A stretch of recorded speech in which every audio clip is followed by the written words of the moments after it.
Okay, I'm going to begin disassembling this engine, and as I did just most recently, I had two bins set aside for the right and left cylinders.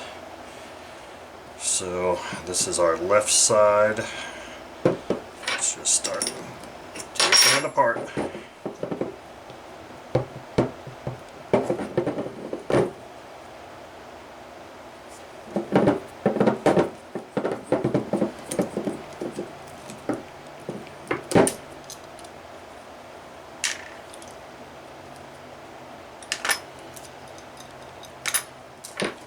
I haven't oiled or heated or done anything like that to this engine yet.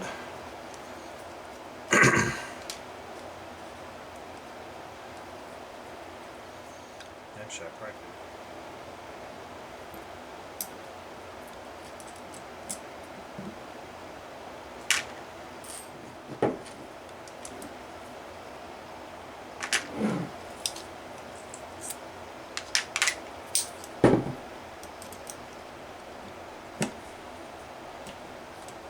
may have to drop the valves on this engine too. Now, like I said, I have already loosened these screws up, but I'll be telling you one thing right now: they were not tight like I experienced on my OS engine at all. That engine had some serious torque on these fasteners, and this one, not quite.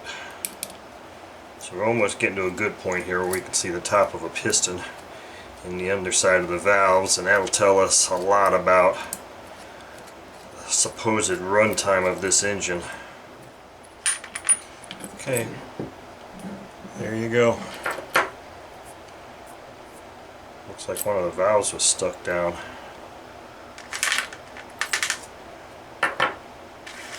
There's head screws over here. Oh yeah, look, those valves are both stuck down. How the hell does that happen? I've seen this a couple times on engines, and I don't understand how valves can just be stuck in the down position, both be stuck down like that. Look at that. Again, valves stuck in the down position. How in the hell does that work? How do you get both valves to be stuck down? I don't understand that. Again, I have not applied any kind of heat or oil to this at all, which I might need to do here. Now it's come off. Just gotta rock it and wiggle it a little bit. And there we go.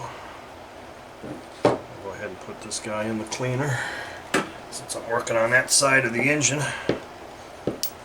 Let's see here. Does this have snap rings? No, but it appears to be.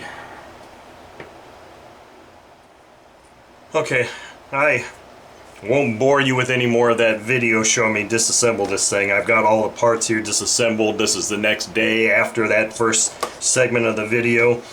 I just want to go over a couple of things because this was definitely not the easiest disassembly I've experienced. Let's look at these cylinders first. So I had to drop the valves on both of these heads, which wasn't really a big deal. They were stuck down, as you saw, and it took a lot of heat and effort to get these valves out. The valves look fine now, though. Everything's been cleaned in the ultrasonic cleaner. Let me zoom in here real quick here. Here's what a connecting... Oops, what the hell was that? Oh. Here's what a connecting rod on a Magnum ASP engine looks like. I've got this back part turned around the wrong way. There's supposed to be a dot on each side. There's a dot on this side and a dot on this side, so this part is mismatched right now. But this is what the connecting rod looks like. It took a lot of effort to get the piston pins out here because they were just so carboned up, and as it stands, both the rings are still fully compressed in here, and I've put a lot of time into trying to get those freed up. I've soaked them overnight, one in one type of solvent, one in another. One was in glow fuel, one was in LA's Totally Awesome Cleaner. I've soaked them both in calcium lime rust remover. I've had them in the ultrasonic cleaner. I've heated them up. I've tried to several times, very hot. I've tried to get a pick in there in the ring groove. I cannot get these piston rings to free up.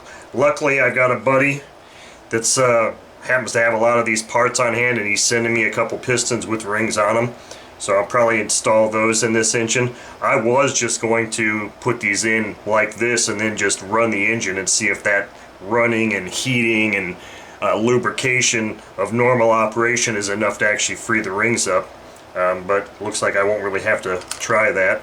Now, these painted cylinders, this paint is very similar to the Sato paint apparently, or the older Sato paint, in that the LA's Totally Awesome cleaner is not friendly to it. So both of these cylinder sleeves are losing the paint, which is not a big deal because I really don't plan on selling this engine anyway. I had them soaking overnight hoping that that would take all the rest of the paint off. I'm probably just not even going to mess with it. I'm probably just going to leave it the way it is right now because it's my engine and I don't really care. This one, the sleeve happened to actually come out also, whereas this side, the sleeve did not come out, which is not a big deal. That's by design. Let's see here. What else? I don't think there's anything else to really discuss in this segment here. Let's go to this part here. So all of the bearings are out of this engine now, and I did have cam bearings on hand, and I've already put the new bearings on. This was a real bitch because the cam followers had rusted, and obviously that didn't make them want to slide in and out of here easily, so it was very, very difficult to even get the cam followers out. This engine fought me 100% of the way, every step it fought.